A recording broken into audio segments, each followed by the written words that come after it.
Good afternoon, everybody. This is Richard Fazy with Energy Futures Group, and on behalf of the Vermont Department of Public Service, I'd like to welcome you to this first of a series of Vermont Code update opportunities. This one being a 2-hour webinar today. We'll be going till about 4 o'clock, and we'll be passing between a couple presenters. So just to let everybody know, we will be recording this this session today, and you are all on mute at this point in time. But at the end, we will take people off of mute if there is an opportunity, if we've got time at the end. We should have a little bit of time, but in the interim, type any questions, clarification questions in the chat box. We will try to address those as we go through the presentation today. In terms of clarification questions, any more substantive or technical questions, we will hold those to the end if we have time, or if not, we will be able to address those as part of the stakeholder meetings, which we'll talk about as they're coming up.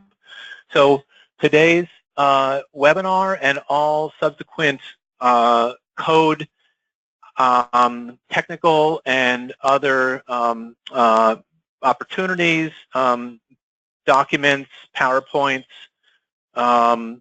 red line strikeout version for this whole code update process will be housed at the Public Service Department's website. The address is here. We'll be repeating that at the end as well.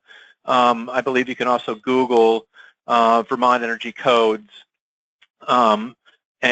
or at least Department of Public Service, Vermont Department of Public Service, and get to the site that way. But the address is here. The webinar will be put up there, as well as the recording of today's session. So with that, I want to move forward and just introduce the team. So Energy Futures Group has been selected through a competitive process to support the Department of Public Service in adopting the next version of Vermont's Energy Code.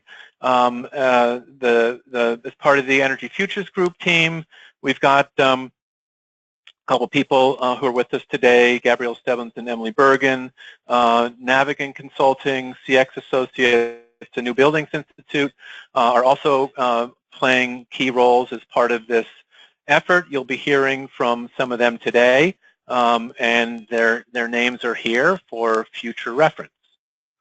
So this is a 2-hour presentation. We have some introduction and background, a little bit of setting the stage for the first 25 minutes or so. New Buildings Institute will talk about the roadmap to getting Vermont to net zero by 2030. That'll take about 20 minutes or so. We then will just provide a high-level overview of some of the proposed ideas that have been considered on first the residential and then the commercial sectors.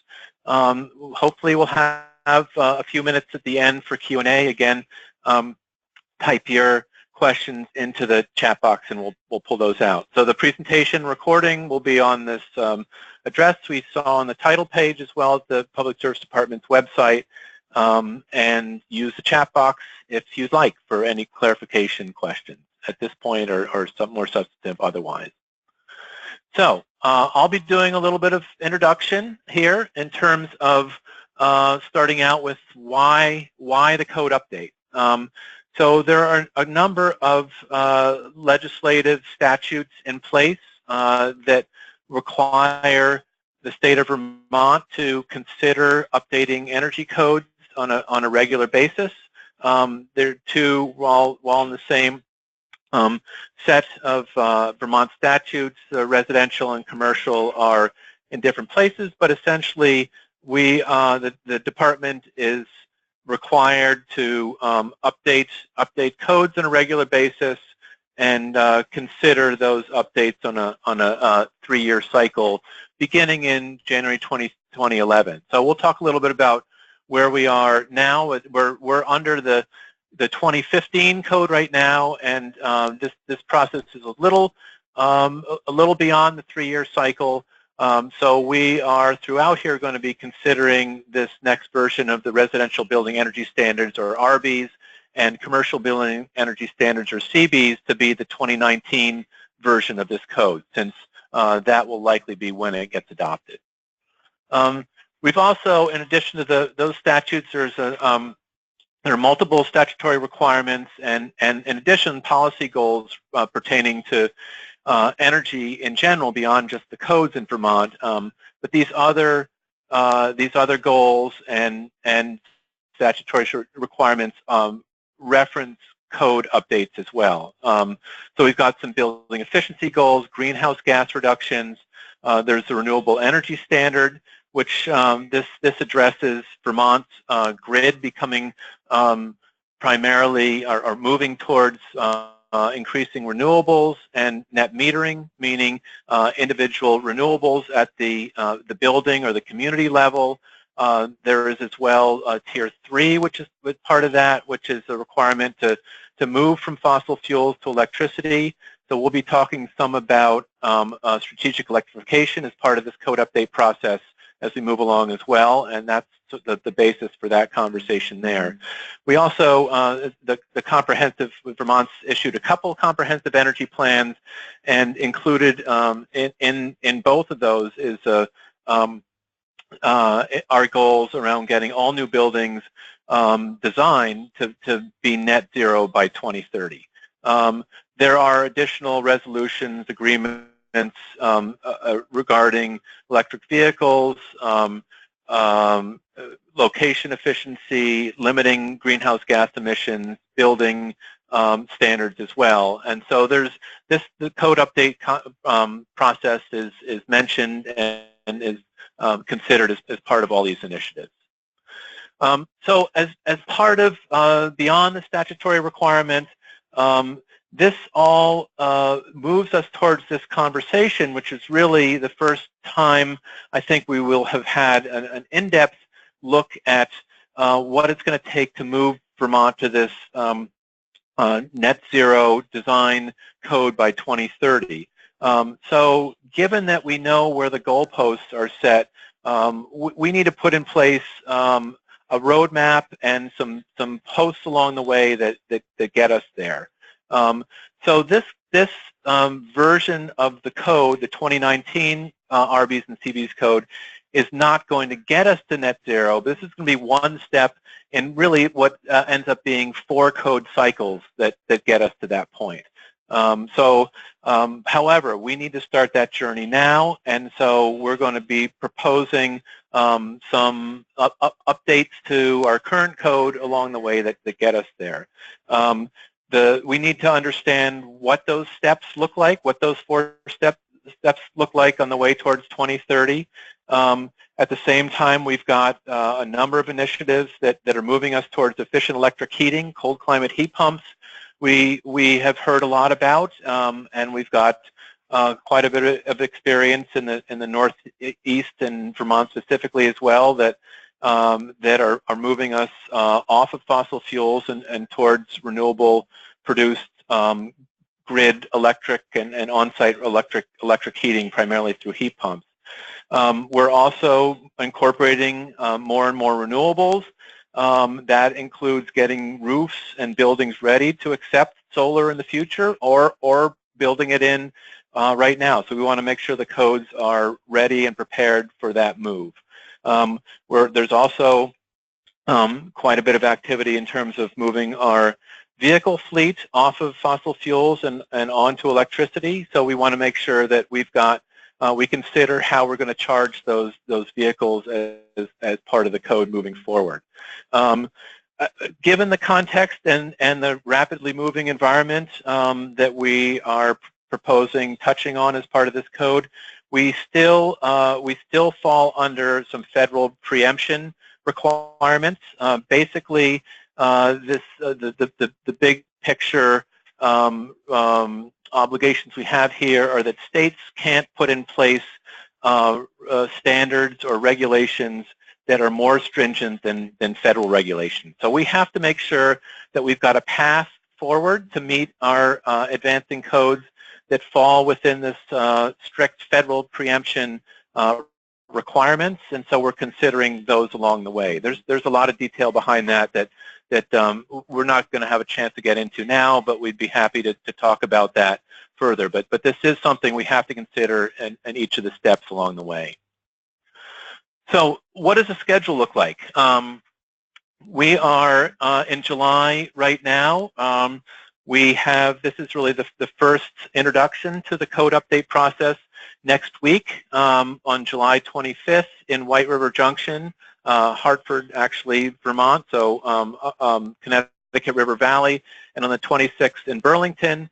We've got details in the last slide here, so that will be available, as will this whole deck of slides. But we have the first initial stakeholder meeting scheduled for next week, so 3 hours each day of discussion about residential, 3 hours commercial, so a deep dive into more of the details beyond what we'll sort of cover at a high level today. Out of that, we've got an advisory committee meeting in early August to take the feedback from the stakeholder meetings and consider what the code language actually should look like, what policies and measures should be incorporated. So that group of technical experts will be working to update the 2015 version of the codes with the updated language. We will then have a second series of public stakeholder meetings and a follow-on advisory committee meeting this fall in October timeframe, October, November. This is all in preparation for submitting revised language along with cost justification and regulatory procedures that are required for any new regulation in Vermont through the legislative rules. There are a couple committees that the legislature requires that this process go through. So that process will begin the end of this year, but likely will take a number of months and be adopted by March of 2019. We hope that we have a good sense at that point in time of what it's going to look like, and for the Better Buildings by Design conference and other opportunities, we anticipate having trainings on what the new code will entail and look like this winter. Then they want to give adequate time for markets to adopt and plan for the new code, including developing the ResCheck and ComCheck compliance software through the spring, with the ultimate code going into effect in January of 2020. So that's the overall schedule that we're looking at, and hopefully we've got plenty of opportunity for stakeholder engagement and input, comments along the way. We'll be talking more about how those steps work, but basically it will all be organized around that Department of Public Service website for any updates and submitting information as well. So I mentioned the advisory committee, which is meeting twice. This is required by statute to have really a technically focused group of individuals that will dive deep into the code language and specifics, and representation from the groups listed on the slide. So the energy efficiency utilities, architects, builders, engineers, and then representatives from a number of different groups, interest groups, including log homes, affordable housing, insulation, state officials, regulatory, regional energy advocates, and trade associations as well. So we hope that this group will provide us with some expert insight and updates. So I mentioned the rulemaking process. Again, this is going to happen November through March. A number of committees, ICAR and LCAR, that need to review this. There's a procedure and public hearings as well. So there will be opportunity through this process for formal public hearings with the final adopted rule as specified in the legislative in the statutory language, that the adoption date is to be filed or the effective date is to be no less than 3 months after the adoption date. So we feel that if this is adopted in March and we give up to 9 months before this is enacted and becomes effective in early January of 2020. Much opportunity for input along the way. We've got the stakeholder meeting coming up, and advisory committee meetings, follow-up stakeholder meetings with another advisory committee meeting, opportunity for written comments throughout this process. Just want to reiterate as well, too, that what we're presenting today, we needed a starting point to have this conversation, discussion, and reaction. By no means is anything decided upon, and so we want to make sure that while we've got a straw person for people to respond to, we want to just emphasize that we really want to hear from all of you and others in this process as we move forward. So with that as background, we're going to talk a little bit about setting the stage.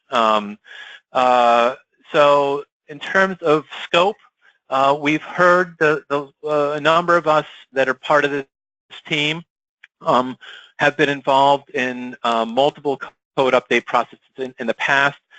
We anticipate, in fact, in conversations, sort of sidebar conversations we've had, we've already heard this question about what about enforcement in Vermont. And while we all acknowledge this is really important and something that needs to have attention paid to, we're following the statutory requirements here that focusing on updating the code language itself.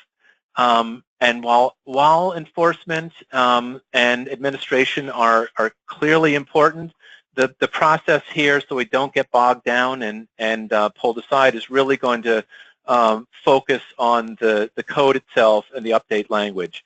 For those of you interested in addressing the enforcement and administrative issues, certainly encourage you to coordinate with one another, decide upon what the best approaches are for addressing these issues. This may include speaking to your legislators or others. Go for it.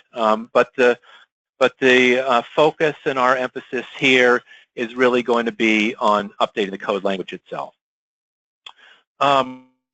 So given that there has always been this tension in Vermont, I don't know about always, but since the code's been in place, between compliance issues and advancing the code, just wanted to provide just a little bit of update in terms of some of the progress Vermont has made in terms of compliance. So EFG and others were part of a 2012 study for the Department of Public Service that looked at Vermont Energy Code compliance and put together a plan for achieving 90% compliance by 2017. So that was against the 2009 code at the time. But I think a lot of the steps and the approaches that were included in that study and the plan are relevant today, and we actually have made a good deal of progress. So some of the highlights that since 2012 that we have made, some of the progress we have made includes a lot of work with the efficiency utilities, especially Efficiency Vermont and others in terms of municipal coordination support.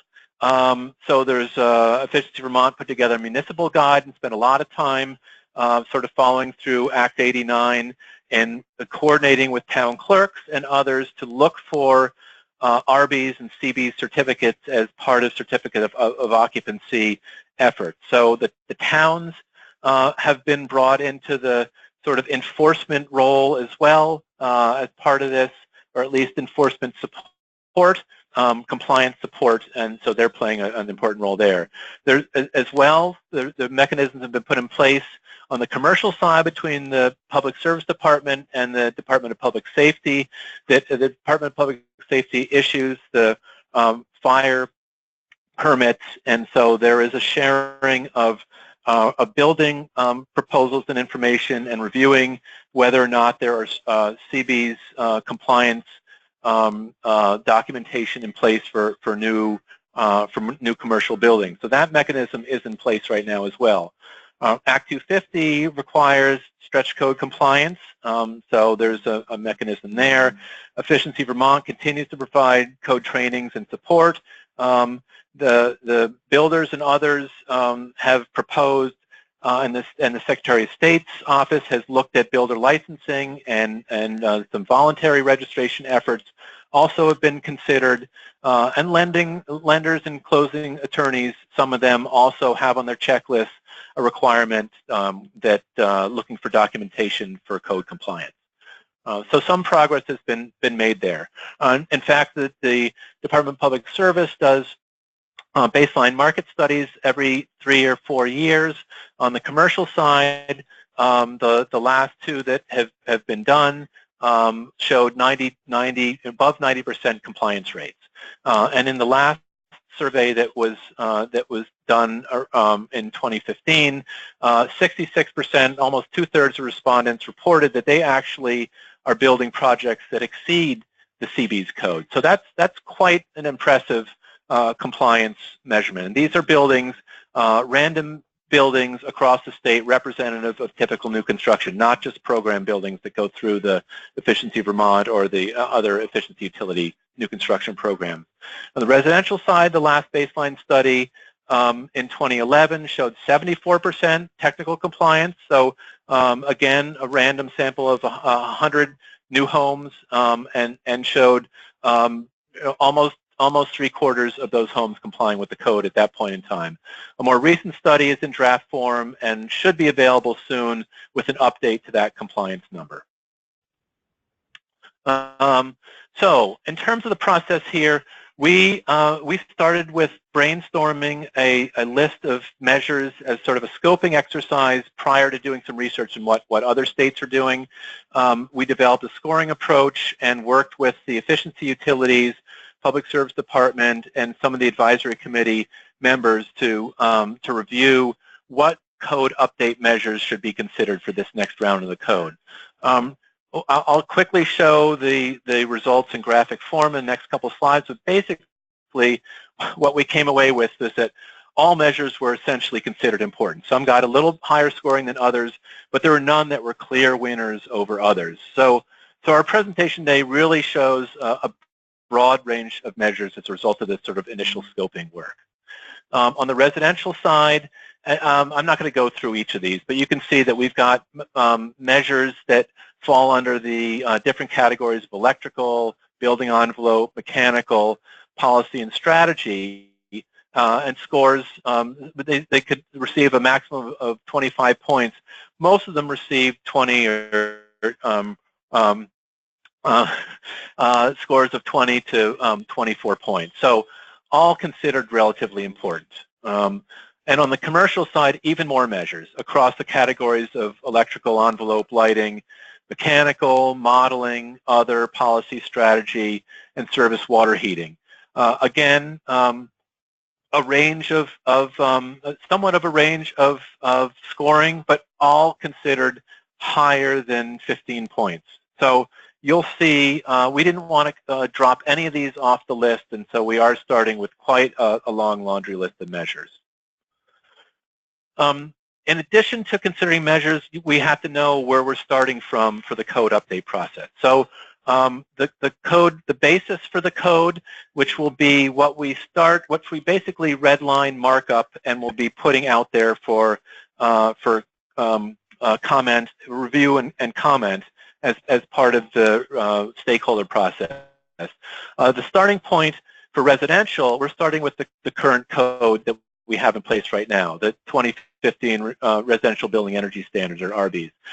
To that, we're adding the NASDA, International Energy Conservation Code, which is the model code that states are considering that was updated through a national stakeholder process. So we're looking at what are the features and the updates and the measures that are in there that we don't have currently in our code that make some sense for Vermont, in addition to some other changes that are outside of that model IECC code. And then after the Stakeholder Advisory Committee process, we will be adding in the changes It's basically taking the 2015, adding in the 2018 and other changes, and that will be what ends up being the 2019 RBs.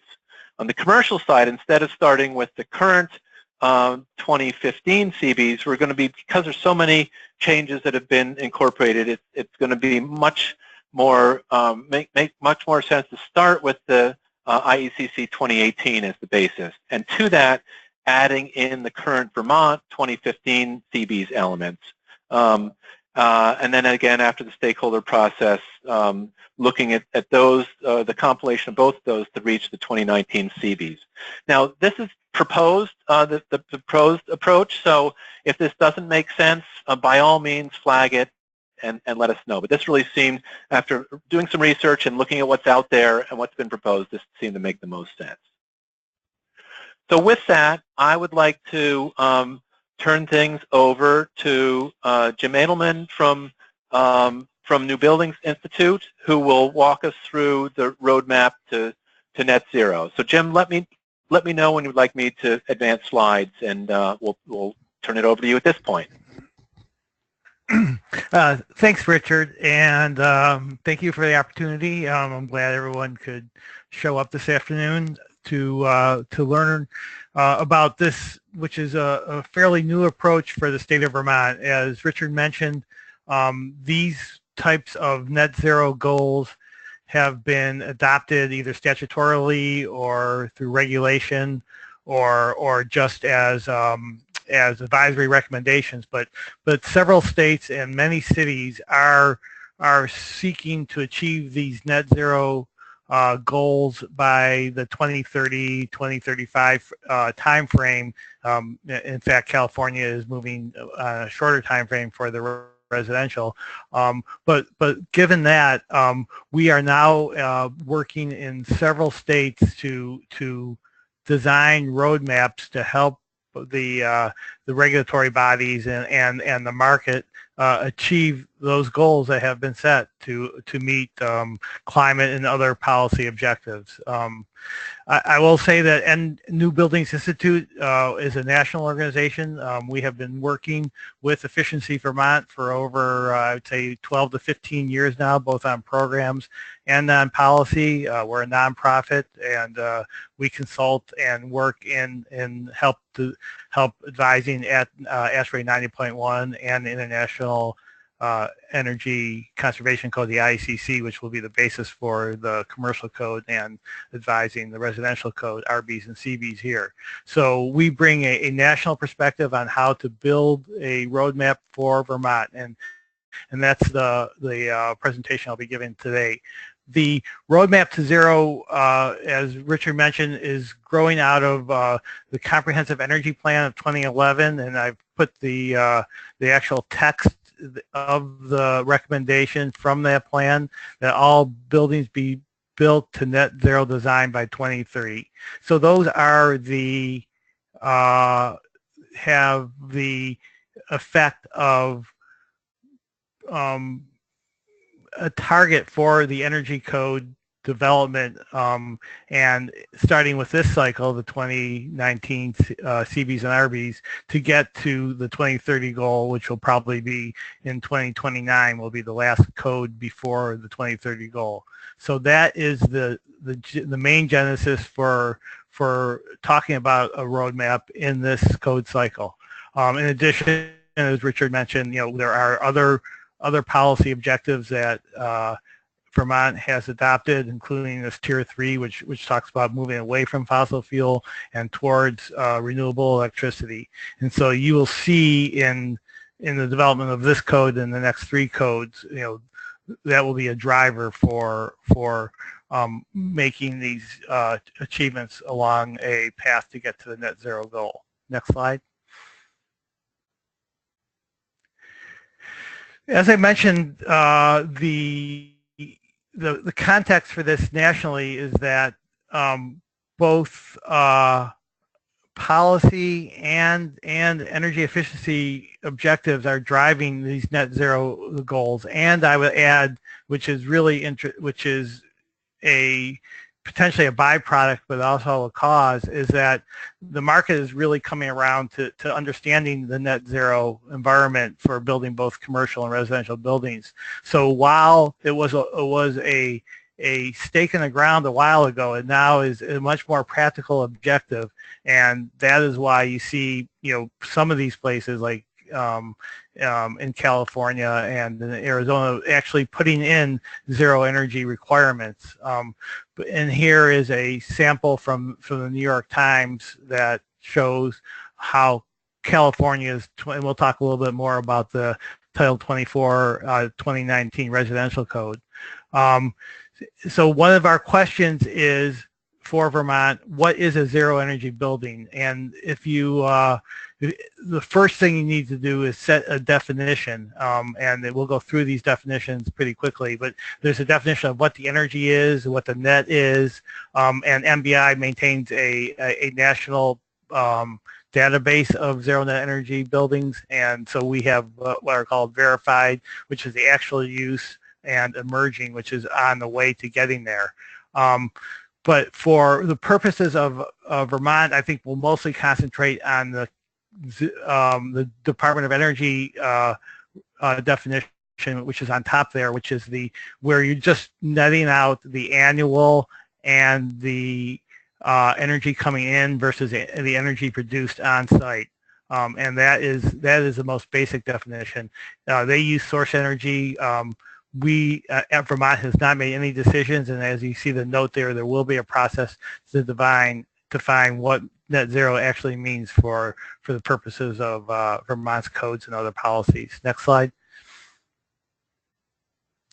So now I'm going to give context for how MBI came up with roadmap specifications for Vermont. This gives context. This is produced by Pacific Northwest National Labs under national statute to determine how energy codes are performing over time. And as you can see, the path has, since our recent generation of codes in 1975 down through 2016, is somewhere now down around 50% of energy. We are projecting out what energy prescriptive codes are going to be doing. There have been studies about what is technically available, and then there are policies to actually get down to zero. And so what the roadmap exercise for Vermont is doing is setting these levels of what is a zero energy construction code and what are the targets that buildings should be designed to, with the remaining energy being met by renewables. Next slide. One of the challenges, and Richard mentioned preemption, another one of the challenges is that the energy construction code does not regulate many of the loads in the building, and those are sometimes called plug loads or miscellaneous loads or process loads. This is a typical EUI around 20. And EUI is energy use index or energy use intensity. That's 20 kBTUs per square foot per year. And that's relative to, an average building at about 50, being designed at 50 today. But when you get down to these lower energy levels and you worked on your HVAC and your lighting systems, these plug loads become a much more prominent role. So that will be one of the challenges for meeting Vermont's zero energy goal. Next slide. One of the ways that is not part of the energy code, but fortunately Vermont is one of the national leaders, is in appliance standards. So as appliance standards are passed, Vermont is, this is another preemption issue, Vermont is allowed only to regulate the efficiency of those items that are not regulated by federal standards. This is a list of 17 standards, I believe, that was passed in Act 139 this year, and that puts Vermont right after California as one of the leaders in regulating what equipment and appliances can be sold. And this is one way that EUI will be brought down. And when you model buildings, this can be taken into account that this is more efficient than federal standards, than federal averages. So one of the approaches that we're looking at, and as I mentioned, the slide with the code progress is that the EUI becomes, or the energy use index target becomes a way to benchmark how far the design and then eventually the operation of the building has getting on its path to zero. And when you have a range that design only, all the energy left in the design is met by the renewable production, that is a net zero building or a net zero home. So that is why we're moving away from percent better code and looking at these absolute EUIs for determining the roadmap progress for Vermont. Next slide. This is an example of the Bullitt Center in Seattle, Washington, just to show that a baseline building is for a downtown office building is 72. If you use start reducing the design conditions and reduce the HVAC equipment, you can get down in the increasing efficiency with heat pumps, etc. You're down to a 42. You add the lighting improvements and then the tenant improvements, including all those equipment features we just saw. They got down to a 16, which was met by their roof and their facade. So this is not a requirement in Washington now. This is not a requirement in Vermont. But yeah, next slide. But the 16 shows you the target. This is a study done by NREL for schools, and they actually have an advanced energy design guide for schools. And 6A is a climate zone. It's the region of the country that has a typical cold winter, warmer summers, and A means it's the humid as opposed to the dry part of the country. You can see the site energy there. The EUI is approximately 21 or 20.6 for primary and secondary schools. So those are what net zero schools consume. And so next slide. So this is the basis. And I mentioned Washington. They're the only country in the state that in the nation. They're the only state in the nation that actually has a statute that requires the codes to achieve a net zero level. And you can see they need to achieve 70% below a 2006 baseline, and that is approximately the same 20 to 25 range. So it's not a statute in Vermont, but Vermont will be starting on this path to analyze how close they are getting to net zero by 2029. Next slide. So, and the first state in the country to do this was Title 24 in California, and their goal was 2020, which is their current code, to be to net zero for residential and to be for commercial net zero by 2030. Next slide, which will show how this is a complicated table, but this is the actual code that will be in effect on January 1st, 2019. And this is the column on the left is what they call energy design rating, which in some sense parallels a HERS score or an EUI. And then the remaining columns are calculating how much photovoltaics are required to meet that. So they got about 90% of the way to net zero in 2019. We suspect they will be all the way to net zero for homes in California by 2022. Next slide. So MBI's work under this contract is to take all the data sources that we could find that would apply to setting zero net energy targets for the state of Vermont, and then using the building types based on the Pacific Northwest National Lab prototypes they use for national determinations, and choose those buildings and that data from our data sources to set targets. Next slide. So we'll go quickly through the next couple slides, but this is beginning to plot how the current building stock in climate zone 6A for warehouses, for instance.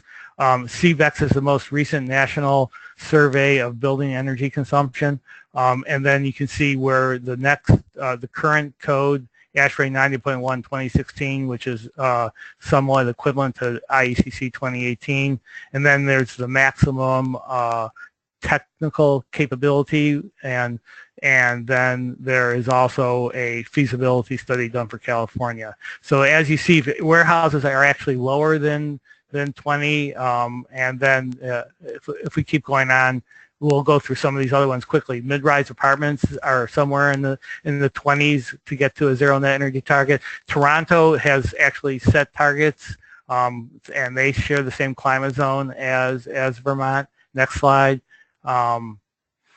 This is a primary school, and we'll go through these pretty quickly, but you can see the amount of data that went into tabulating the zero net energy targets that are set for the roadmap. Next slide. Standalone retail. This one is chosen because we've done some analysis and working with the other contractors on this project that standalone retail will be one of the building types that will be modeled to determine how much energy savings the 2019 CBs achieves, and so that's why we want to ensure that we have targets for standalone retail. Next slide. So given all that data, you can see the targets that have been set for standalone retail, medium office, and warehouse. And as I mentioned, the standalone retail and the medium office will be two of the building types that will be modeled as part of the development of this code cycle. And if we use our starting point and assume we achieve a 10% savings for the CB's 2020 cycle over current 90.1 2016, and then go down to the targets that we've mentioned, that would require approximately 21.2% savings for each of the next 3 code cycles to have a zero net energy code in 2029, and likewise for office and warehouse. Next slide. And mid-rise residential is another one that will be modeled as part of the code development cycle for the CBs, and that would set the targets there are at 25. The current code is somewhere around 51, so that would be approximately an 18.7% decrease per code cycle to get to that target. Next slide. The single-family homes we did a little bit differently. Fortunately, we have a memorandum of understanding to use access the data in the ResNet database from their HERS ratings. And based on that, we have analyzed all of their HERS ratings that are 0 or near 0 or below 0, and which are essentially a net zero HERS rating, and determine what the energy use is in those homes only in the state of Vermont only. And based on that data, we have set the zero net energy target, propose a zero net energy target for 2029 of a EUI of 21, and as I said, that is if you install power, it would be a HERS rating of 0, given some of the other features in the building. But we have set the energy level, which makes a HERS rating of 0 very achievable. And that would require a 22% EUI requirement improvement each cycle. And this is for schools. This is also down in the low 20s, and those are 15 or 20% improvements. Next slide. So this table summarizes all of the targets that those draft targets, and as Richard mentioned, all of this is just being put on the table for discussion. This is the first time Vermont has considered a roadmap like this. This is not a binding roadmap, but this provides the information by which the department can set objectives at each code cycle by building type to see if they are making their timely progress towards a net zero energy use in 2029. Next slide. So to wrap it up, I want to talk about the types of codes that are currently being used, which are the prescriptive path and the modeling path. Those are compliance path, and of course we have the energy rating index, which is a comparable path on the residential side.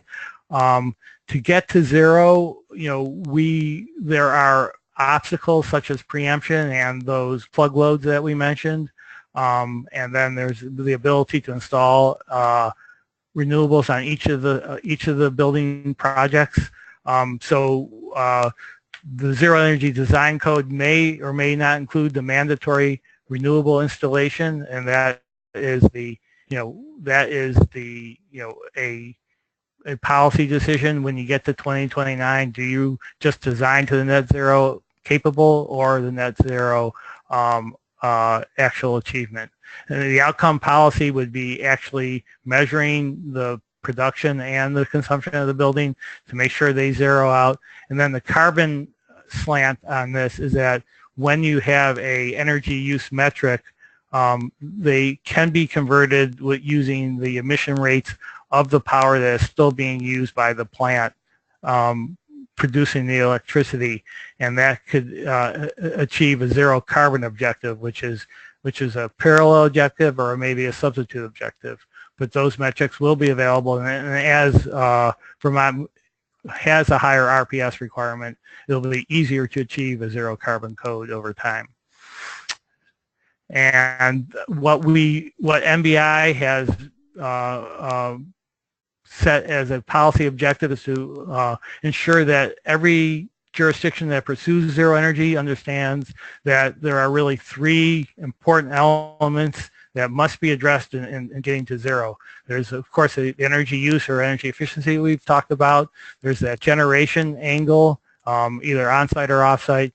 But the third element, and this is certainly one of the driving elements in California, which has started to reach these zero energy codes, is how do you harmonize all these low energy buildings that are producing solar energy at the same time of the same day? How do you harmonize all that production into the grid if the buildings are consuming very little energy? So those are our co-objectives, and those are what we call the complementary elements. So I think with that, that's my summary of the roadmap, and we'll be taking questions at the end if there's no clarifying questions now. Great. Thank you, Jim. I think what we'll do is we'll keep plowing through, and if anybody has questions for Jim, include those in the chat box, and we will bring those up at the end. So I'm going to be talking through for the next 30 minutes, the residential proposals that we have on the table, and then the last 30 minutes we'll be focusing on commercial, and then hopefully 15 minutes at the end for questions. A lot, I just want to give credit where credit's due here. We've been getting a good deal of assistance from Efficiency Vermont in terms of providing some modeling and some support in pulling these pieces together here. So I can't take credit for the good work that the folks at Efficiency Vermont have been providing to help us move these ideas forward and get enough structure out there to enable all of you to absorb some of it and provide some responses and feedback.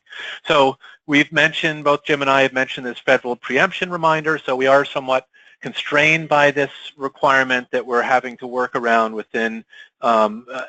Essentially, we have to provide a compliance route that includes just equipment that is just barely meets the federal standard. So for furnaces and boilers, that's around 80% AFUE, which we're not seeing any of those going in these days. But so we have to at least provide one path that enables somebody who's putting in that minimally efficient NACA compliance equipment to meet code.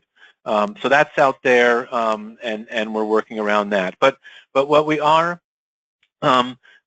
do have in place right now, in addition to we're really not focusing here today on the HERS scores, specifically, but really sort of the predominant means of people complying with the code. So while HERS home energy rating system, HERS index, or as the federal code calls it, energy rating index, which is close, not exactly the same, but for anybody who complies with the utility programs, the efficiency utility programs, new construction program on the residential side, will get a HERS rating. Our focus is today primarily going to be on the majority of homes that comply through some of the other approaches. And mainly these have been, we've called them fast track packages in the past. This last version of the code, they're prescriptive packages. So the 2015 approach includes 5 base packages and then 5 stretch code packages. These are really simple approaches. Pick your package, and build those into your building, sign the certificate, the RB certificate, and you're really you're done with the process. However, it is somewhat restrictive in that if you have anything that's innovative, or you want to trade off one element or for another, you would need to go through another compliance route. You'd either work through a home energy rating system approach or the res check modeling approach as well. But for these base packages, we are proposing a new way, because what we just heard from Jim in terms of needing to meet these higher efficiency standards to get to net zero, we're going to need to figure out how to provide flexibility and options for the marketplace to meet these higher code levels. So we're going to propose a new approach, which you'll hear about in a couple minutes. So the stretch in this new proposed approach that includes options and achieving a number of points in a sort of a la carte menu approach. The stretch code would work the same as the base code, except you would need more points. So what we're suggesting here is that there's a base level of efficiency you start from, and then you need to pick points from a menu in order to demonstrate code compliance. Some of the benefits of this include flexibility. You get to decide your own trade-offs. You don't have to do the modeling. There is somewhat of a learning curve. It is different than what we have now, but there are a number of other states that actually have implemented this approach or are proposing it as well, moving forward in the new code updates. And there's the targets that we will be talking about that based on a number of points that you need to achieve. So the first proposed approach is similar to what we're doing now. So what I'd like to suggest is that we could either keep doing the 5 packages as we've done currently. These are going to need to be more stringent, but similar in approach to what we're doing in 2015. 5 base packages, 5 stretch packages, and combinations shown in the next slide here have been modeled to be equivalent. So I'm not going to go through all these in detail, and these slides will be available to take a look at and respond to.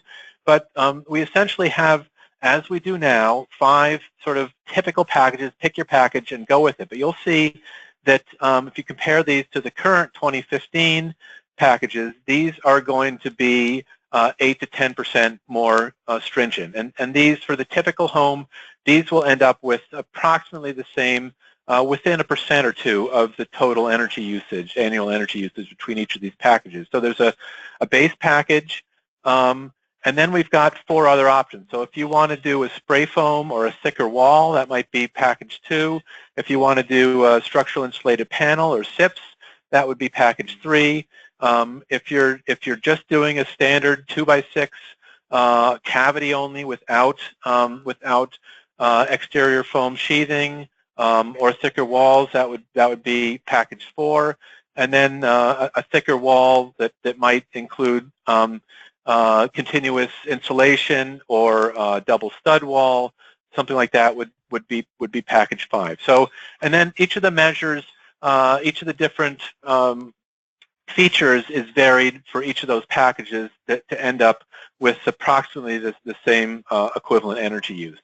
So this should look similar approach to what we have now, but with higher levels of stringency. On the stretch code, essentially the same model, the same 5 base foam wall, SIPs, standard package thick wall, but with higher levels. So if we're going to compare these two, you'll see that these might have lower air leakage rates or higher insulation around the slab edge, etc. So this would be a similar approach to what we have now. The option that we would like to put out there for consideration is this proposed option 2. And we feel like this new approach provides some more flexibility. It doesn't use the packages shown on the previous slides, but it has the ability to meet the base or the stretch code through choosing from an options menu after you select one of 2 base packages.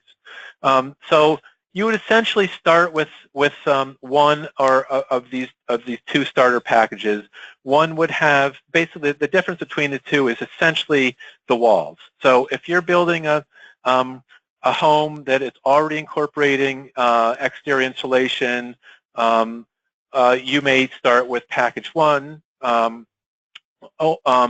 Or if you want to proceed with a 2x6 wall without exterior insulation and the other features, you would start with package 2. So with one of these, you would then add features, proposed points or options, which will show on the next slide, to get you a target number of points. So you pick one of the starter packages, and then you pick options to get you to the required points based on house size. So if it's a smaller home, less than 1,500 square feet, you would need to obtain 4 points from the list of options. For a 1,500 to 5,000 square foot house, 5 points, and for a larger house, 8 points. So square footage would be determined as it is right now in the code, that area that is within the thermal envelope. For instance, it would include the unfinished basement if the insulation was in the exterior walls and not in the basement ceiling. So this approach would you pick your starter package, and then you would need to select your points. So this is an initial starting foray into this with some different categories of options based on envelope, insulation in the walls and the ceiling, windows, air tightness, heating and cooling, domestic hot water, or strategic electrification. So you could pick and choose, starting with your starter base package, and you could get, if you were to insulate underneath your entire slab, you could get 1 point for doing that.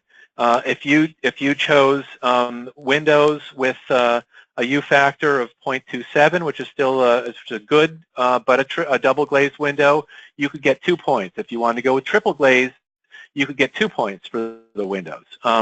So you can see how this works for equipment that would be Energy Star furnace or boiler. You'd get 1 point, but if you went with advanced equipment, including a cold climate heat pump or ground source heat pump, you could get 3 points.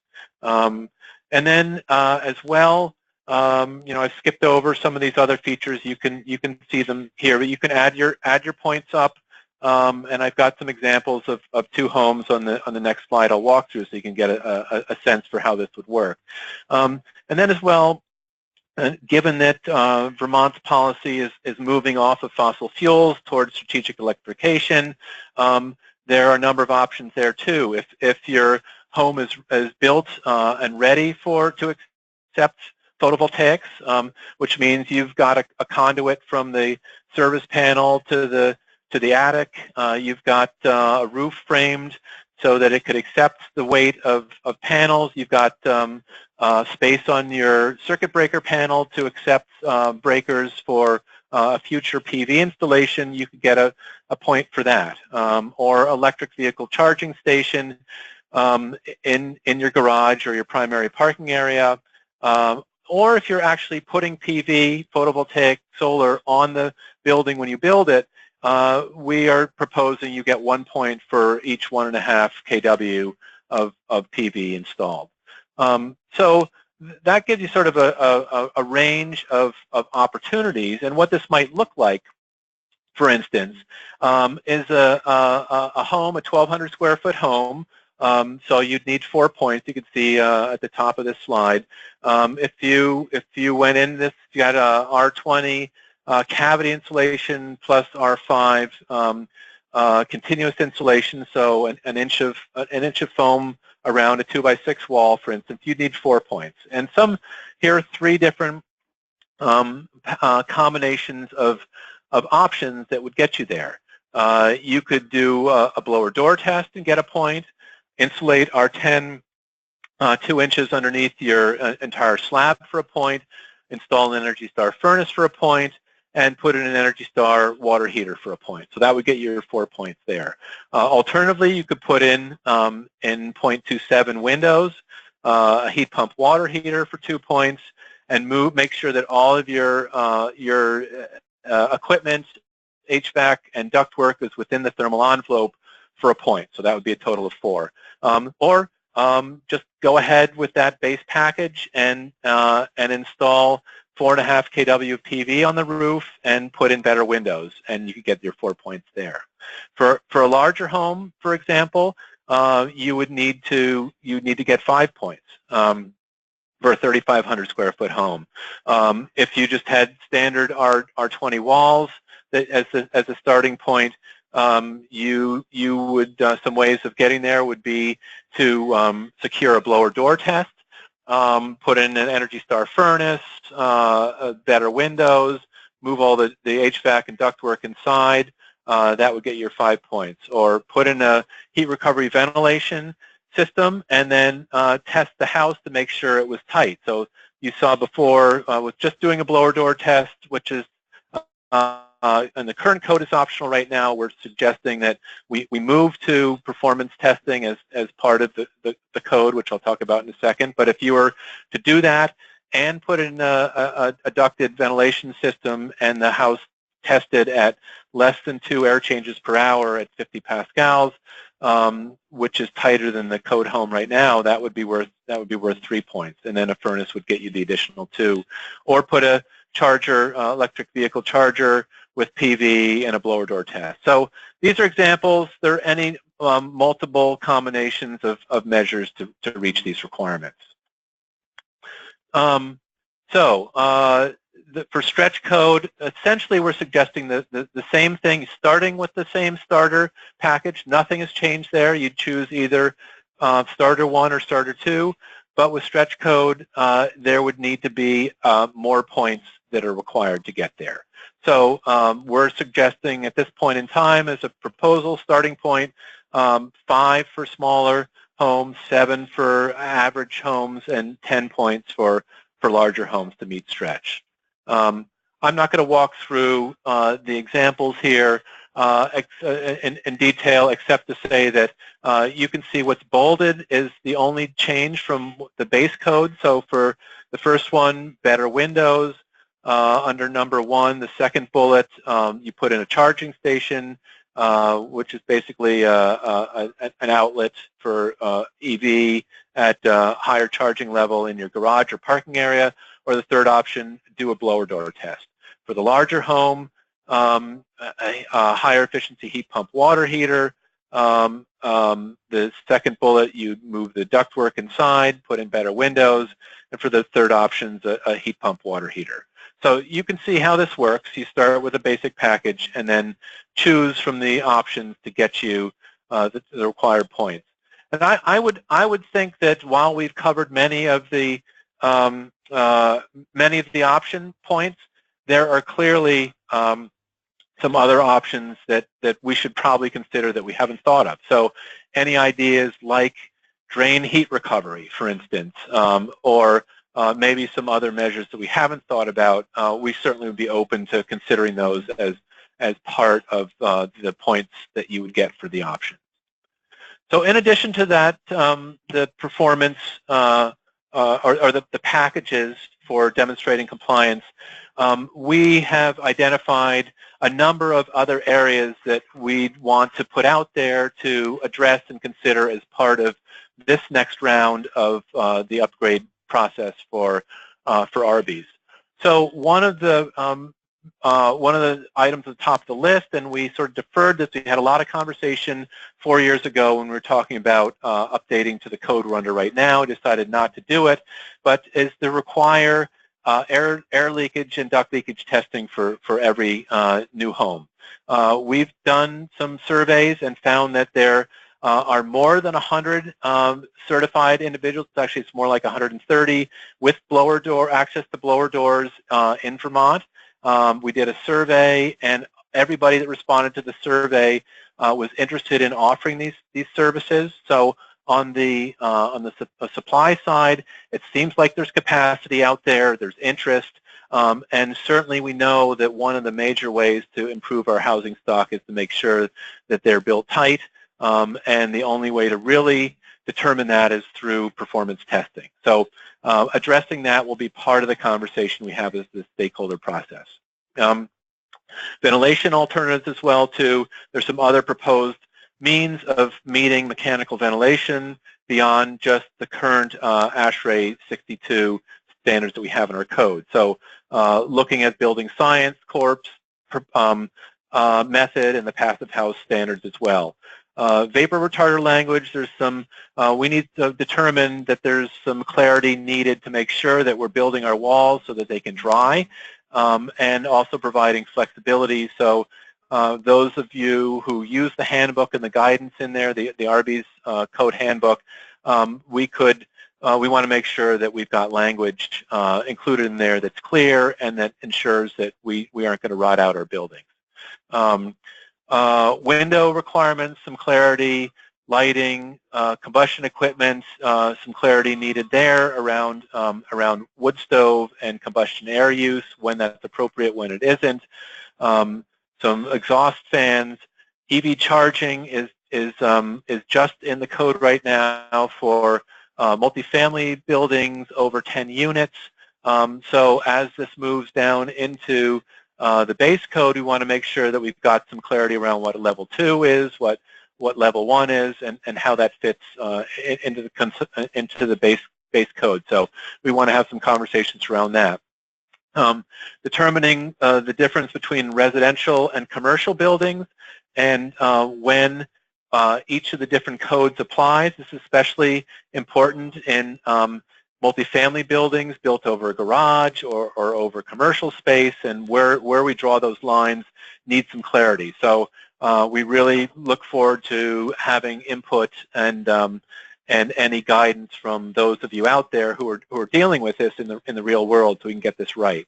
Electric heat right now, Burlington, the code specifically bans electric heat in Burlington, but we're moving towards strategic electrification, away from fossil fuels, and so we want to make sure that we get this clarity right, and when it's appropriate to have electric resistance heat, if at all, but that conversation needs to happen.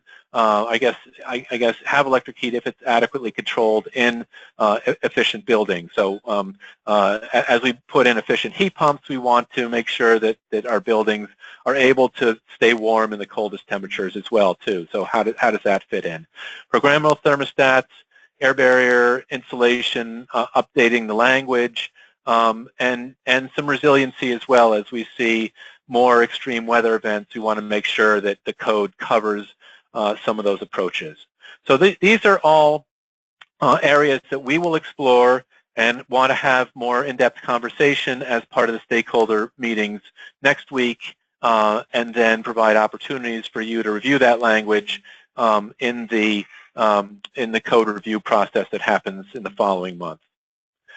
So with that, I am going to hand things off to Keith and Aveline, Keith Downs and Aveline Killian, and they will work through the commercial sector. So just let me know when you'd like me to advance the slides.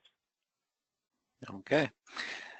Thank you, Richard. This is Keith Downs. I'm gonna start talking about the compliance approaches and go into the envelope and lighting posed changes to the code, and then I'm going to hand off the mechanical proposed measures and the stretch code to Aveline. To start off, as far as the compliance paths goes, here's a chart that's showing comparing the 2015 CBs and the current approach and the proposed approach. Essentially, in the current approach, there are 4 compliance paths, which is most people follow the prescriptive CBs that are allowed. The CBs which are based on IECC 2015 suggested code, and then there's an alternate compliance path of, instead of using the prescriptive approach in CBs, using 90.1 2013 with some amendments that CBs point out to make them roughly equivalent to the CBs prescriptive. There's an energy cost budget method. I believe that one is not used very extensively in Vermont. And then there's this above code program prescriptive, which has usually meant energy modeling using eQuest or Train Trace or one of those programs as given in Appendix G. And essentially nothing is changing with the proposed approach, with the exception that in 90.1 2016, they used to not list Appendix G as a compliance method. So, we were doing it through this above code prescriptive program prescriptive compliance method in the past, or currently, I should say. And in the 90.1 2016 national suggested code, they've now included Appendix G as a performance rating method, and I'm going to talk a little bit more about that in a couple of slides. The required documents really haven't changed, except now there is a list of required documentation when you are using the Appendix G performance rating method that is listed out in 90.1. Next slide.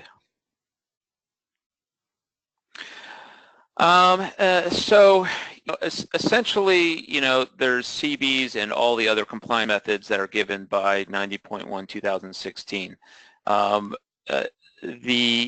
If you do go down the CBs approach, essentially there's the same sections that have been there in the past. You've got 402 envelope through 405 electric power and lighting.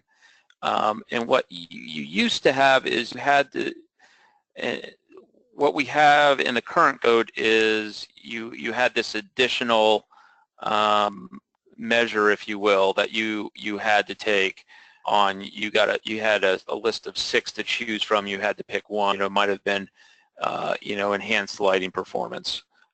So that additional section, which is laid out in section C406, we're taking a new approach. We're proposing a new approach, and we would actually be the first state to adopt this. This is something that's currently being discussed nationally. But what we're posing here is expanding the list of options that you have to pick on. So expanding the menu. There are 12 things listed here. Some of them are redundant, like level 1, level 2 of lighting power reduction. So essentially, there are 10 separate things you could pick from, and a couple of them at different levels.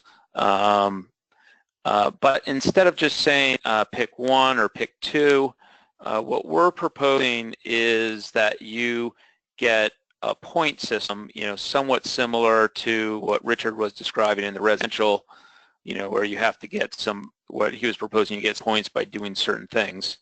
Now, how many points you would get by picking one of these options would vary depending on the type of building you're in, whether it's an office or retail or what have you, and would also depend on the size of the building. There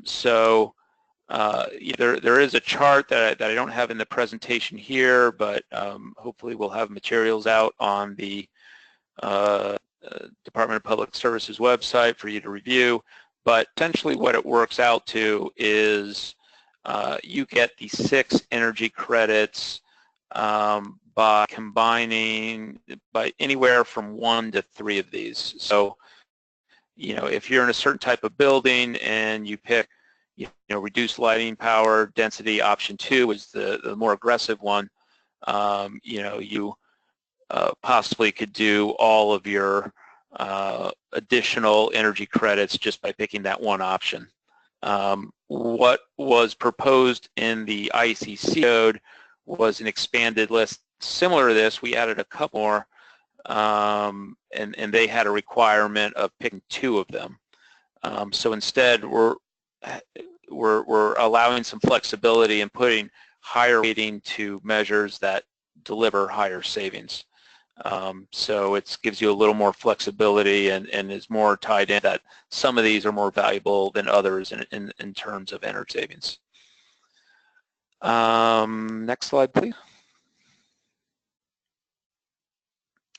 So on the new compliance path that I was speaking to a couple slides ago, essentially this is if you're doing energy modeling, a la 9.1 Appendix G.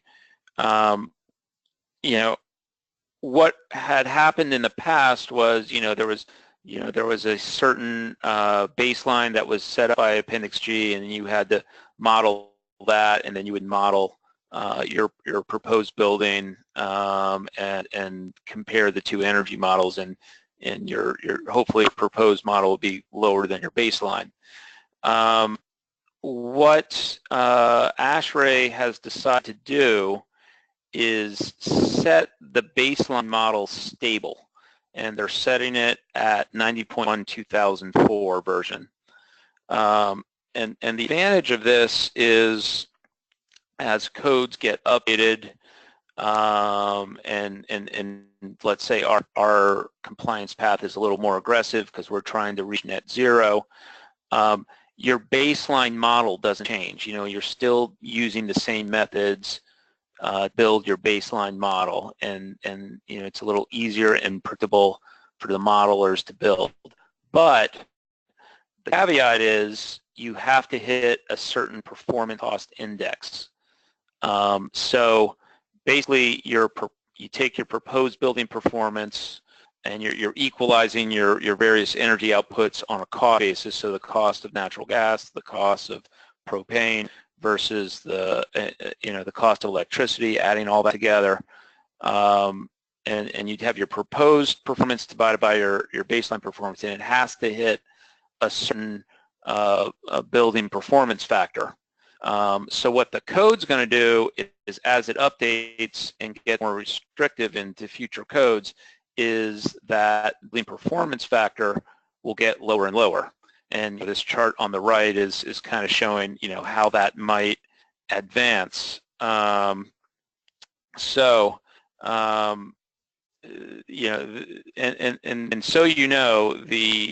90.1 has in there currently is building performance factors that kind of range from 0.4 or 5 on the low end, so a big reduction from the baseline from 2004 to some other building types where the building performance factor is around 0.67.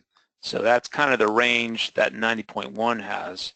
Since we're on a roadmap to net zero, ours are going to be more restrictive than that, our lower numbers that we're going to have to hit. And it will be based on modeling that we have yet to do that will be in our climate zone for typical buildings in Vermont, and that will set what numbers we're going to have in Vermont. It's probably going to be not terribly far off what 90.1 currently has, but it's going to be lower because we're trying to meet roadmap, and it should be consistent with if you went regular CB's prescriptive path as far as how much performance you need to build into your building to pass the code. So I think that's all I have to say about this slide. Let's move to the next one. And at a very high level, the proposed changes that we have, we don't have enough time to run through all of them today because there's many of them. But this gives you kind of a high-level view of the level of changes that we're talking about from our last code to this proposed code. And just if we just took in the ICC changes that they made in their new edition of 2018 ICC, they had 129 changes to that document from their 2015 document that we based our 2015 CBs off of to their 2018 document. In addition to that, they've reorganized the mechanical section, which they believe is going to provide more ease of reading and more clarity. They've had, of those 129, not all of those are ones that affect energy. Some of them are clarifications and definition changes and just and might be more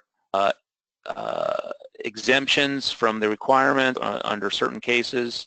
But when they drill down into what affects energy efficiency, there are 36 proposals that increase efficiency. There are 10 proposals that were accepted that reduce the energy efficiency. Net effect is that the energy efficiency did get better overall, most building types, but it not enough for us to meet our net zero goals, our being on a roadmap to our net zero goals. So in addition, Vermont, in Vermont, we're looking at additional 42 proposals that will be specific to Vermont. While some of them are going to give you more exemptions here and there or definition clarifications, 19 of those 42 would increase energy efficiency, and we think 6 of them are fairly major. And then just so you know, you went down the alternate compliance path of the prescriptive 90.1. There's a similar number of changes going on in 90.1 as there was in 2018. And be aware that the CB says that if you use 90.1 as a compliance path, their prescriptive compliance path, there are additional Vermont specifics that you overlay on it. So there's no real, it's not like you can circumvent the Vermont modifications by using the 90.1 method. Those would carry over. Next slide, please. So I'm going to go over what I feel are the most major envelope changes. I'm just going to speak to each of these briefly, given the time that we have here today. I would encourage those who are interested to take part in one of the stakeholder meetings happening next week.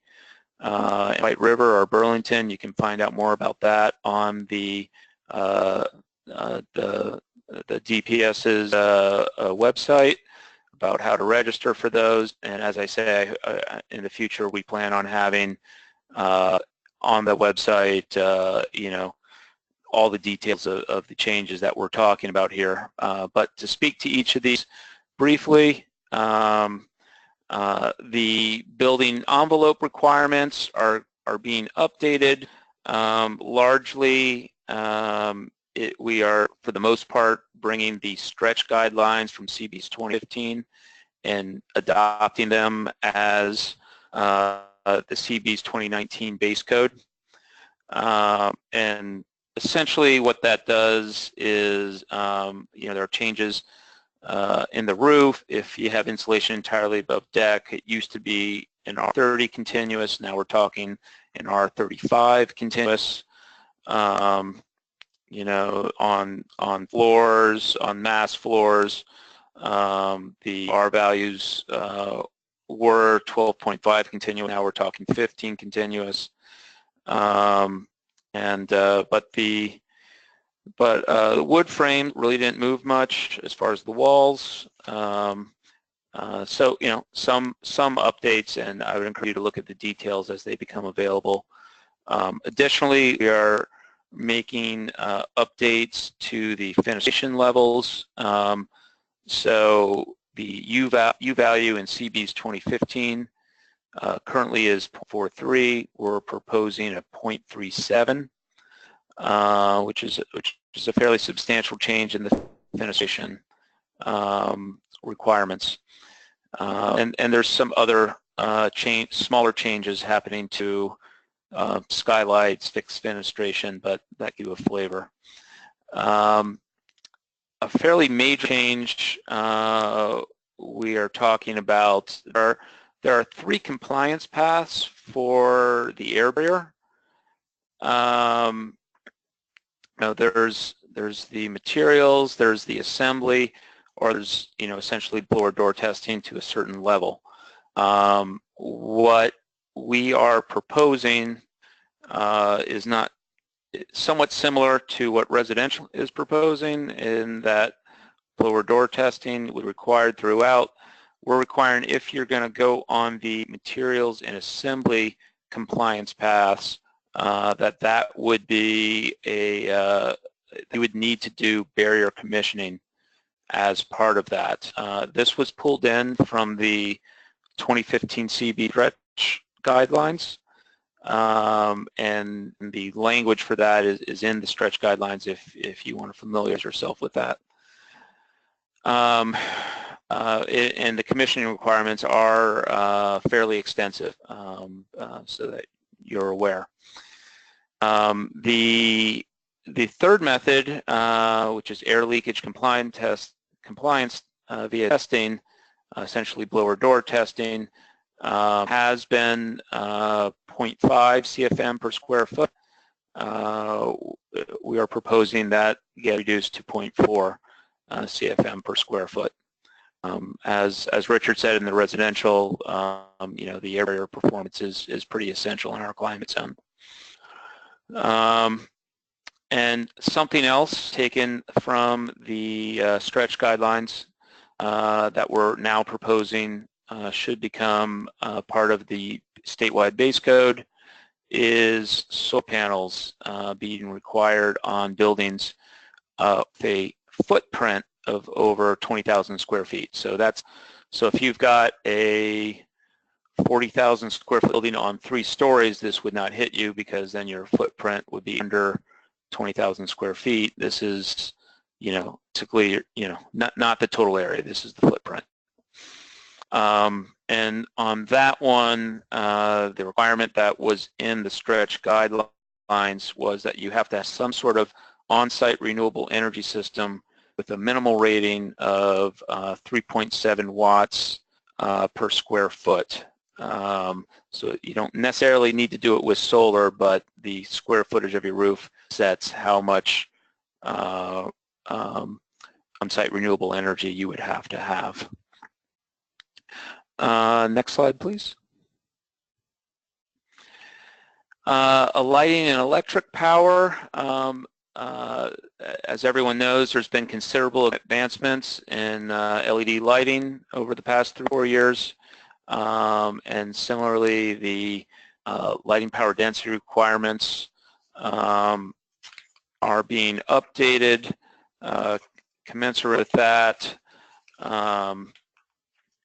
As far as what that would mean on a building area method. Office building actually we're not proposing too much of a move. Seeds 2015 is 0.82. We're talking 0.79. Retail did move down a bit, 1.26 to 1.06. But there are tables that, again, not going to have time to cover here to go into all the changes. But essentially everything getting ratcheted down as far as lighting power density requirements. Same thing in exterior lighting. Those are getting moved as well. And I should say all these lighting power density requirements are really coming primarily from the ICC 2018 that we're using as a base for everything. One thing we did for clarification is on exterior lighting. There are 3 zones that, basically zone 1 is extremely rural to zone 4 is a major metropolis, like in New York City.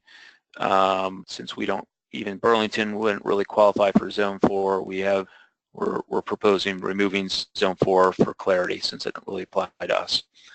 And the last thing under the electric power, again taken from the stretch guidelines, is a requirement for certain buildings to have some EV charging stations. So it would apply to retail, hotel, motel, restaurant, hospital, healthcare, school and university, and office buildings.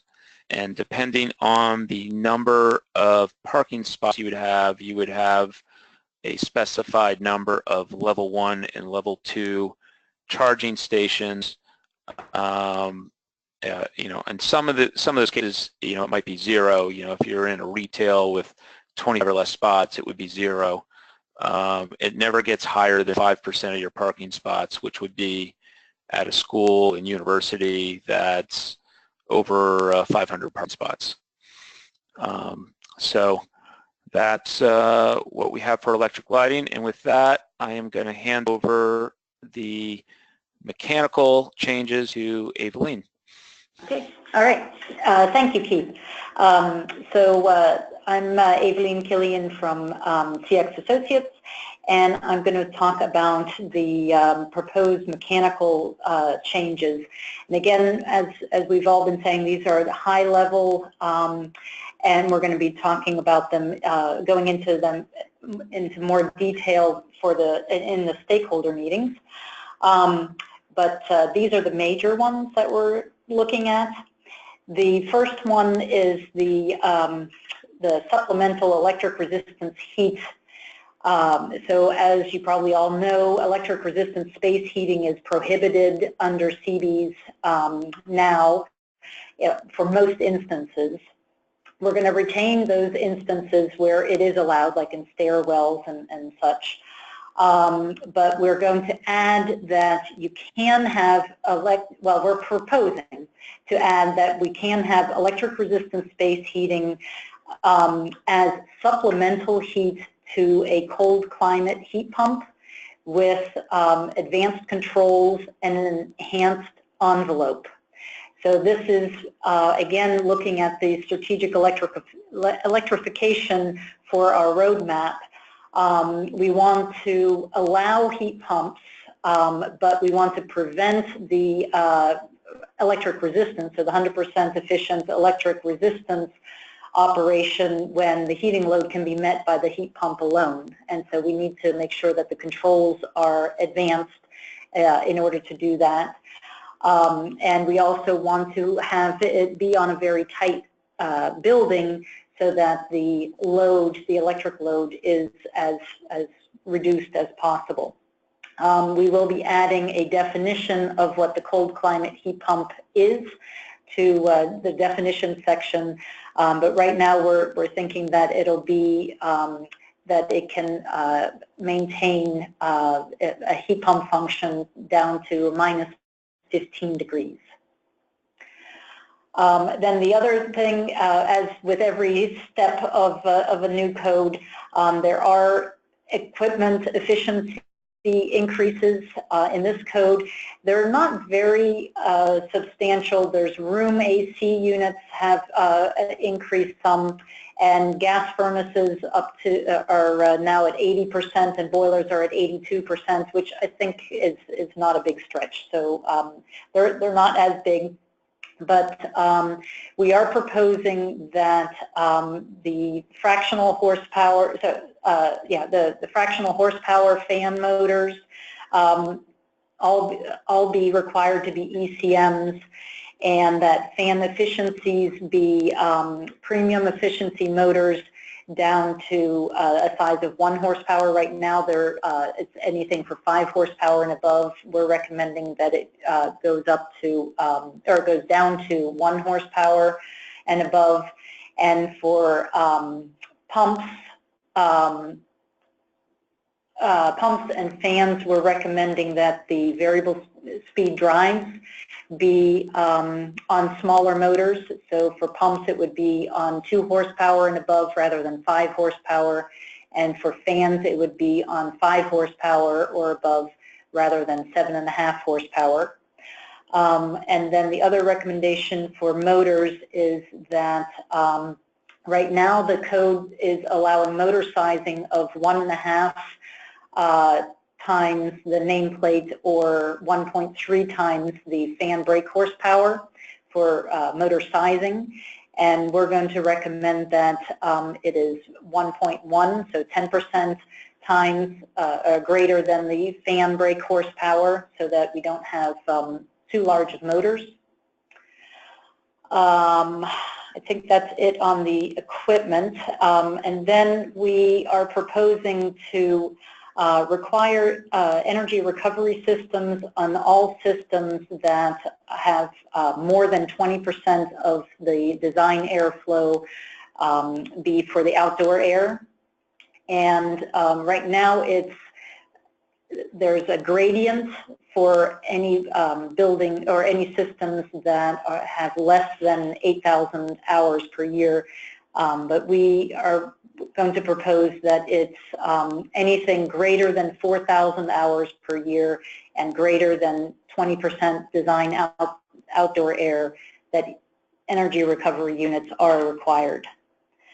And then the economizer and fault detection is required now on units that are greater than 20 tons, and we're going to recommend that that be reduced to greater than 15 tons. And then the last one on this list is that hotels and motel guest rooms, so hotels and motels that have more than 50 rooms, that the guest rooms have a the temperature and ventilation occupancy control that can be either set by the main desk or that is set by entering the room. Okay, Richard, you can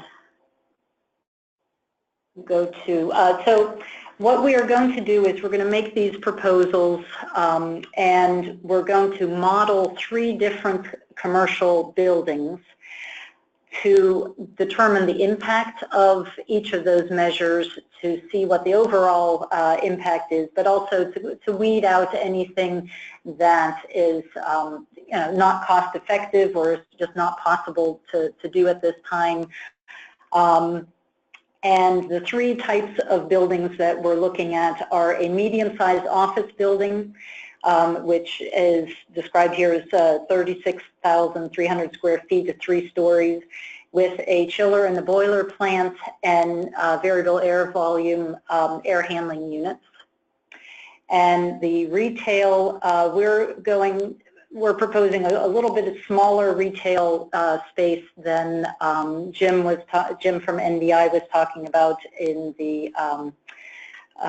his analyses. We're thinking about looking at a 10,000 square foot 1-story retail space with rooftop units, and then a mid-rise residential is it would be hotels or dorms or apartment buildings that, and we're thinking 40,000 square feet, 4-story with a central cooling tower and boiler plants and cold climate heat pumps for each of the apartments. All right, Richard, next slide. Then the proposed stretched guidelines that we're looking at, we are looking at 22 of them, and the major ones are the building performance factors. So for the Appendix G compliance, that we would be adjusting that factor that you have to be more percent higher, more percent efficient than Appendix G. We're looking at solar rooftop readiness. That's required for buildings over 2,400 square feet of roof area. So that's not necessarily mandating that solar panels, PV panels are installed, but that the equipment on the roof, so the air handling equipment, exhaust fans and such, are placed so that you have a significant free area so that you can put solar on at a later date, and that structurally the roof can handle it. And then there's more demand control ventilation controls that respond to demand response events and demand response requests for non-critical areas. And heat recovery on refrigeration systems and steam condensate that could be used for either space or DHW heating. Lighting power density adjustments lower than the base code. Control of electrical receptacles, so this is trying to address the large plug load percentage of overall building loads that we're seeing, so to get more plug load controls. And then the group R2 buildings, so those are the permanent housing. So it's dorms and assisted living, all the hotels that have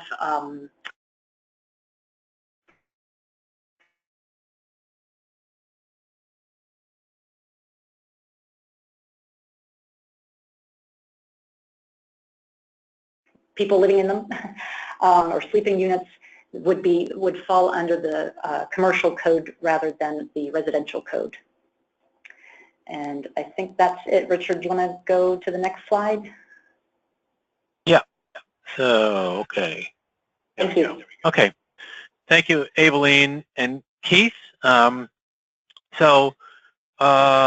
Just want to wrap up here and then address some of the questions. So, in terms of details for conveying some of the opportunities to weigh in, again, just reiterating the fact that this is not decided upon, but is proposed at this point in time. So, really want to encourage people to provide input, and seeing quite a few comments coming in already to that effect, suggesting that we might want to consider some other factors that we probably haven't thought about, or maybe we haven't have a reason for suggesting what we have. But at any rate, really want to encourage people to continue providing that feedback. And so, in terms of details around where there's an opportunity to continue this conversation.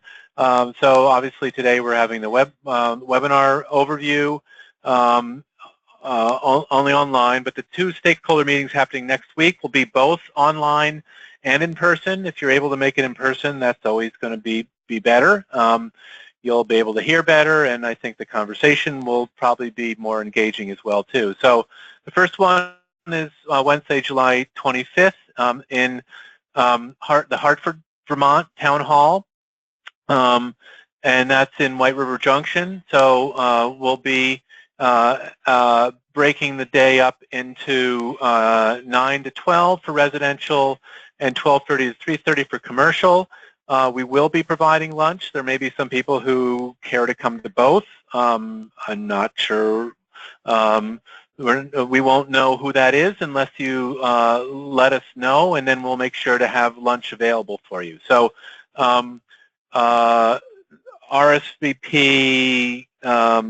as part of this process, and there will be an opportunity for doing that on the department website, or send an email back to Gabrielle Stebbins, who sent out the appointment for today, and we'll be compiling those lists. We'll then be repeating the conversation. Well, we'll at least be providing the opportunity. I'm sure that the topics will be different based on who's in the room.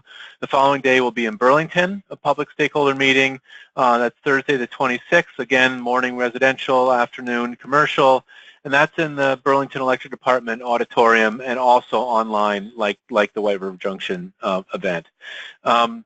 Following that, there will be advisory committee meetings, and then we will put out there the revised code language, hopefully giving you at least 3 or 4 weeks to review and respond. So that's our goal at this point in time, and so giving stakeholders enough time to comment on and provide feedback on the draft update code language, with another set of stakeholder meetings in October, and we'll let all of you know what those dates will be.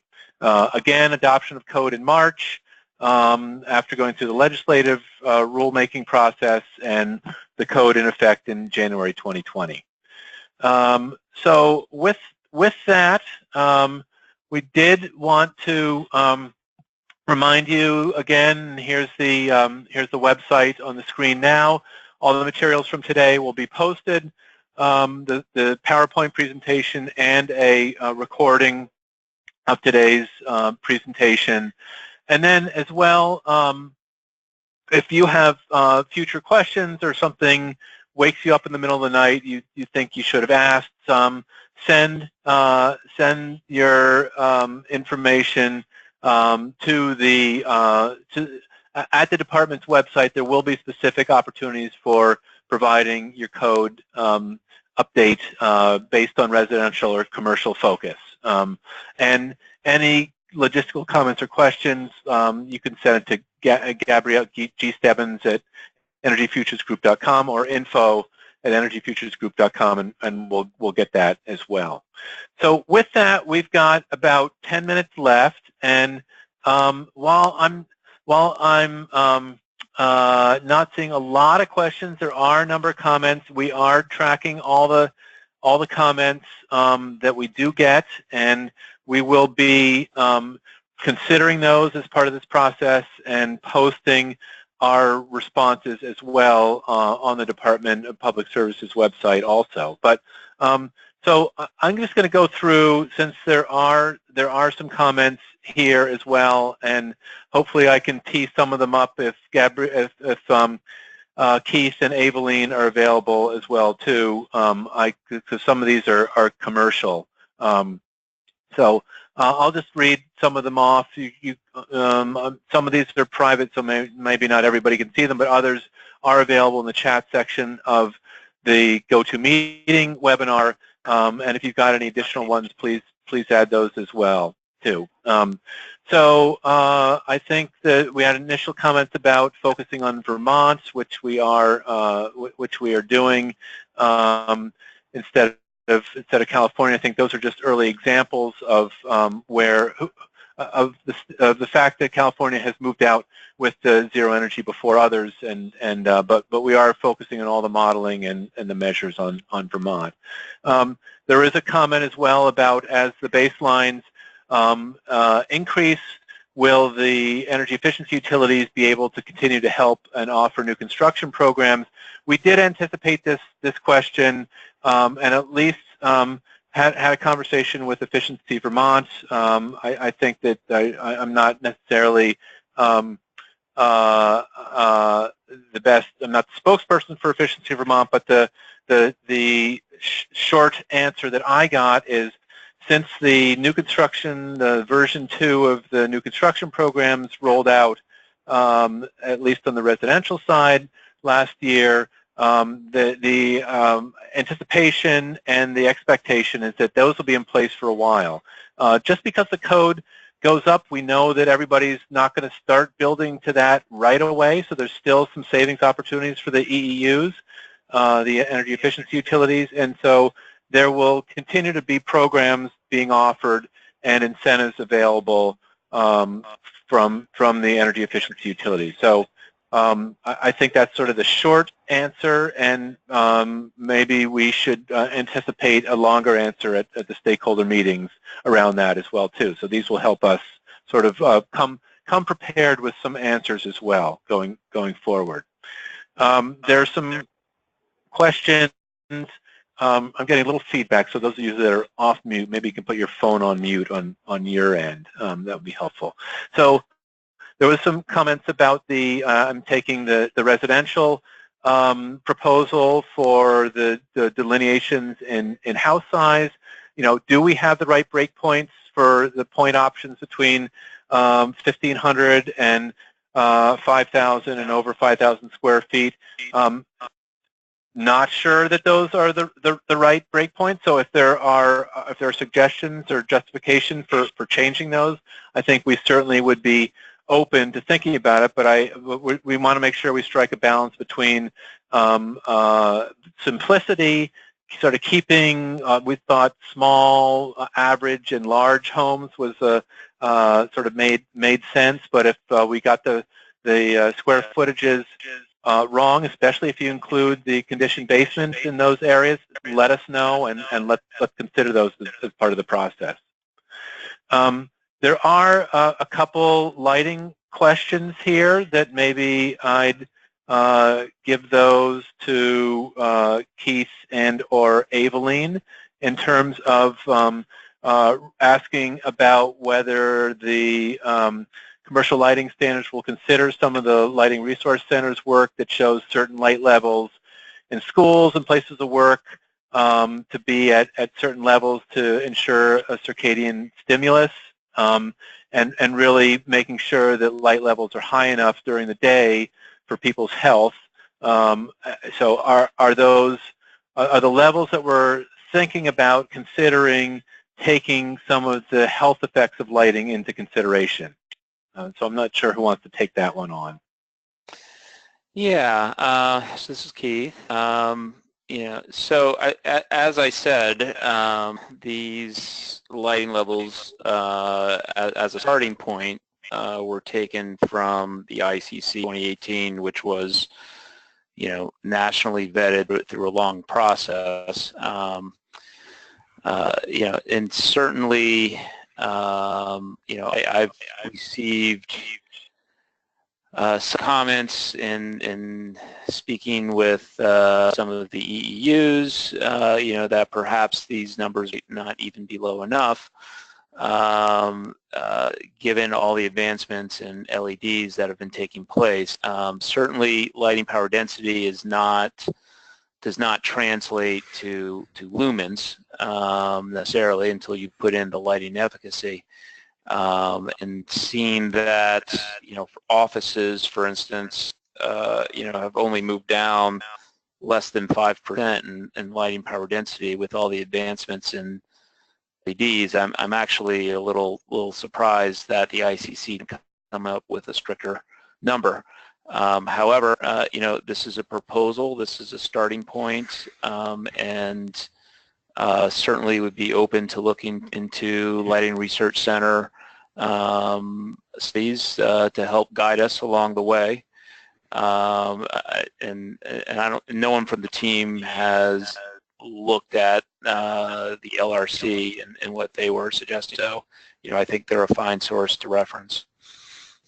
Yeah, I would add, this is Jim Edelson, that before they went to the IECC, they came from the 90.1 2016, the LPDs, which went through several years of the IES and others working on a subcommittee and using models that ensured that proper light levels were being delivered.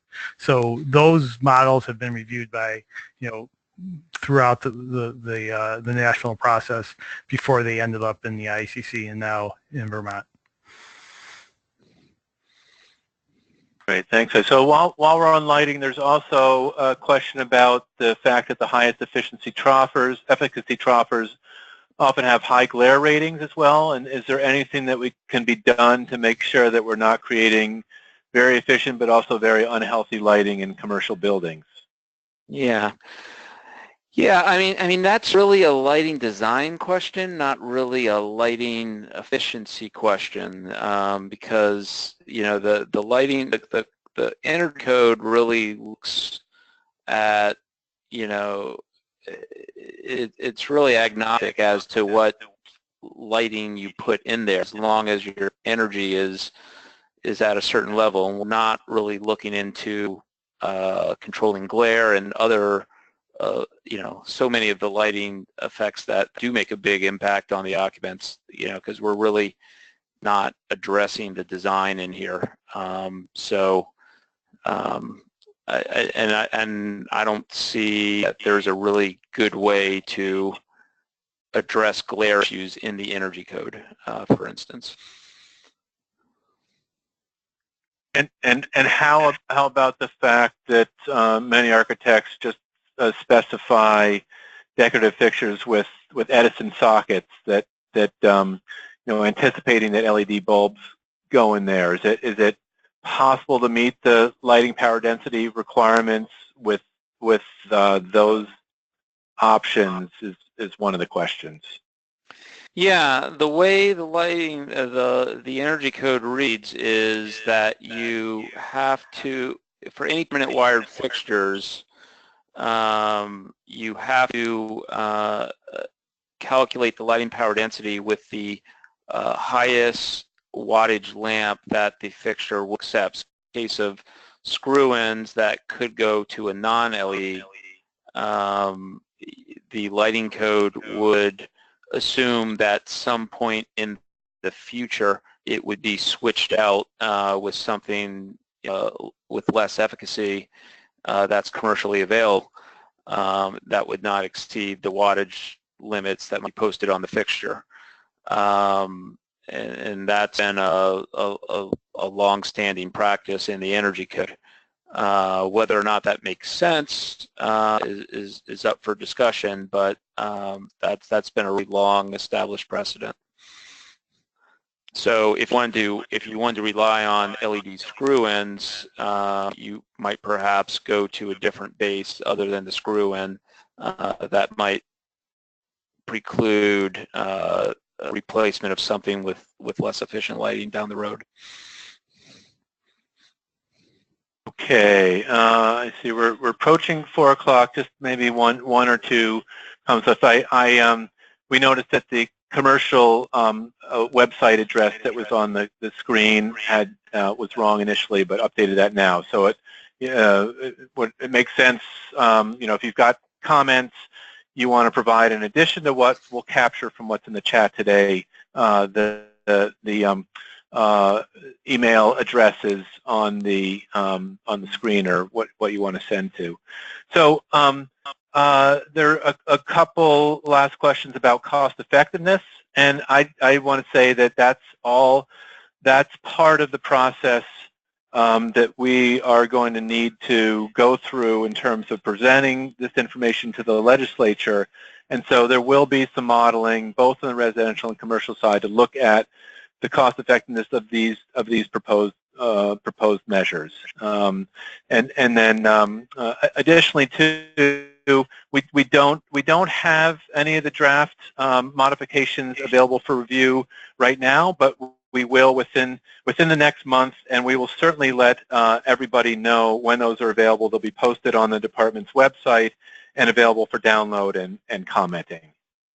Right, and there will be more details we'll go into at stakeholder meetings that we didn't present here. Right. So with that, actually, I was just corrected that the website address should have two M's in it, COMM. But so we'll send this out to everybody and let you know how to connect and where to provide comments. We hope that we'll see some of you and hear your voices and suggestions and get your feedback at the upcoming stakeholder meetings, both next week and in the future, and we appreciate you spending 2 hours with us this afternoon, and look forward to engaging in this process going forward. So thanks a lot, and we look forward to seeing you throughout the rest of this process. So take care.